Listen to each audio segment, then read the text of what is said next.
You know, when you think of a giant global port, you probably picture those massive ships, towering cranes, right?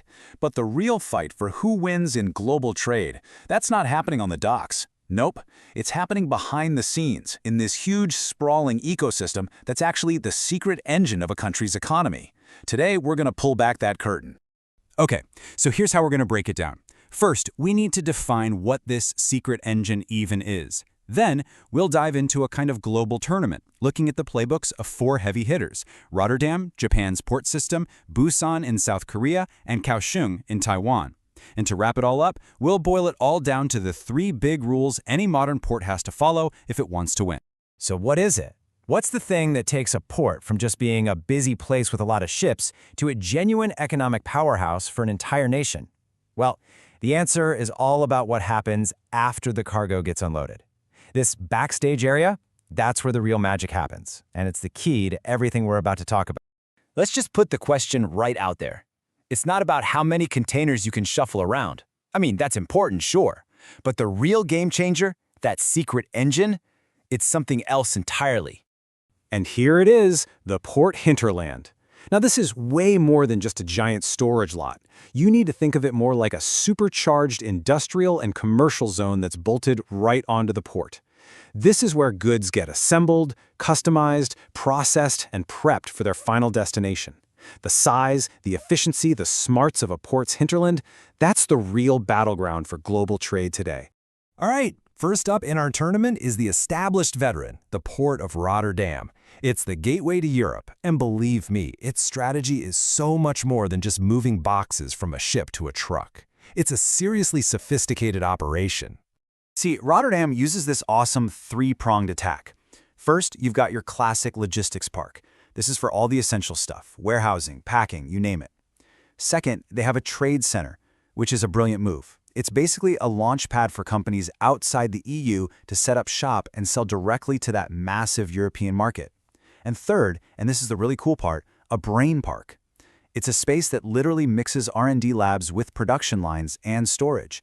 So it's a strategy that covers logistics, commerce, and innovation all in one shot. Now let's pivot and head over to Asia to check out Japan's playbook.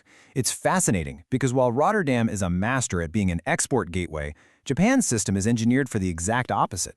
It's all about making it ridiculously easy for foreign companies to import and sell their products inside Japan. Their secret weapon, which they set up way back in '92, is called the Foreign Access Zone, or FAZ. These are special areas located right next to the country's biggest ports and airports, and the core function is simple but powerful. Let foreign companies bring in parts and components, assemble the final product right there in the zone, and then sell it directly to Japanese customers. It's like creating a direct pipeline into their domestic market. So how does Japan convince companies to actually use these zones? Well, it's not just about offering the physical space, it's about sweetening the deal, big time.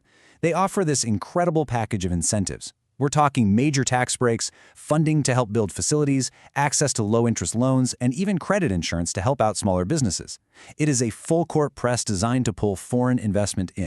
Our third case study is South Korea's port of Busan. Now, this is the ambitious challenger. It has this massive vision of becoming the main logistics hub for all of Northeast Asia, but it's running into some classic and very tough growing pains. I mean, on paper, Busan has checked all the right boxes. They set up a customs-free zone. They built a huge logistics park. They call it District Park. They offer all kinds of value-added services, from basic assembly to really complex stuff like taking cars apart. They're mixing new tech with a great workforce, all of it aimed at becoming that regional champion. But here's where that big ambition collides with cold, hard reality. Busan is up against 2 huge problems. One, there just isn't enough land in its hinterland for the kind of large-scale development they need. And 2, the land that is available has incredibly high rental costs. And to put a number on that, the rent in their New Port hinterland is around 3.4 million Korean won for a tiny plot of land, about 3.3 square meters. We're talking roughly the size of a single parking spot. When your costs are that high, it makes it almost impossible to compete with cheaper options just across the water in China. It's a huge barrier to attracting new business. So, to fight back against this, South Korea expanded its strategy. They rolled out a broader free economic zone system that goes beyond just the port. This thing offers a really powerful mix of incentives to try and cancel out that high cost. We're talking tax waivers, subsidies for everything from land and housing to schools, more flexible labor laws, and one-stop shops for all the paperwork. Okay, our final stop takes us to Taiwan's Kaohsiung Port. And its strategy is so interesting because it really feels like they've been watching all the other players, taking notes, and building their own unique and super integrated system. The entire secret to what Kaohsiung is doing comes down to this one powerful idea. Within national territory, but outside customs territory. It's a clever legal framework for their free trade zones. What it means is that goods can come in, get processed, modified, and then shipped back out with almost no customs interference. It creates this bubble of maximum efficiency and flexibility.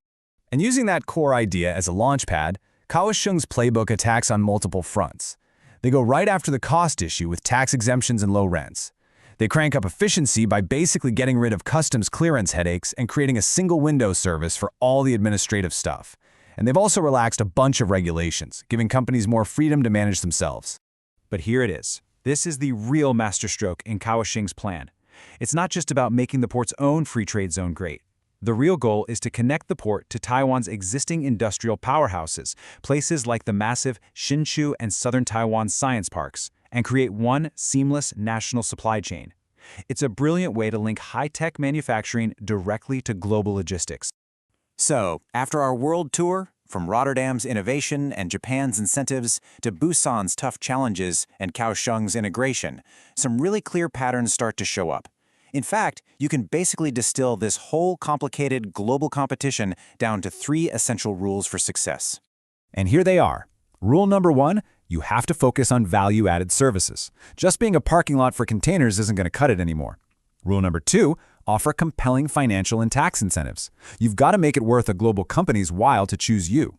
And rule number 3, make it easy to do business. Slash the red tape, simplify the paperwork. To win today, a port has to be smart, it has to be efficient, and it has to be incredibly business-friendly. Which really just leaves us with one final big question. As we look to the future, we know global trade is going to keep changing. So what's going to define the next generation of world-leading ports? Will the winners be the biggest, the fastest, or will the victory go to the smartest, most integrated, and value-driven players? The race is definitely on.